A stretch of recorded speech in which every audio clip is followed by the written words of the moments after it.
আসন্ন ঈদুল ফিতর, নারীর টানে বাড়ি ফেরা মানুষের ঈদযাত্রা নিরাপদ ও যানজট মুক্ত করতে একগুচ্ছ কঠোর নির্দেশনা জারি করেছে ঢাকা মেট্রোপলিটন পুলিশ বা ডিএমপি। এবারের ঈদযাত্রা সড়কে শৃঙ্খলা বজায় রাখতে নেওয়া হয়েছে বিশেষ প্রস্তুতি। ডিএমপির ঘোষণা অনুযায়ী আগামী 17 থেকে 23 মার্চ পর্যন্ত সারা দেশের মহাসড়কে ট্রাক, কাভার ভ্যান ও লরি চলাচল সম্পূর্ণ বন্ধ থাকবে।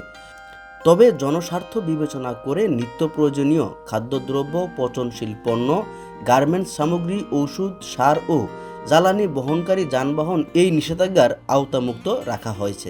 আগামী 16 মার্চ থেকে রাজধানীতে গড়মুখু মানুষের চাপ সামাল দিতে বিশেষ নজরদারি শুরু হবে। যানজট এড়াতে যাত্রীদের কুড়িল, আবদুল্লাপুর, গুলিস্তান, সাইনবোর্ড, মিরপুর রোড, আমিনবাজার ও ফুলবাড়িয়া সদরঘাট রুট এড়িয়ে বিকল্প ব্যবহারের পরামর্শ দিয়েছে ডিএমপি।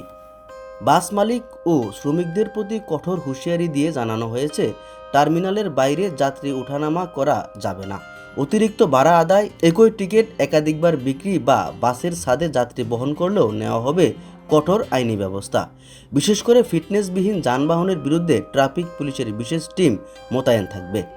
আপনার ঈদ আনন্দ যেন দুর্ঘটনা বা ভোগান্তিতে রূপ না নেয়, সেজন্য ট্রাফিক আইন ও ডিএমপির নির্দেশনাগুলো যথাযথভাবে মেনে চলুন। সবার ঈদযাত্রা হোক নিরাপদ ও আনন্দময়। রুবেল রাজ, ডেস্ক রিপোর্ট।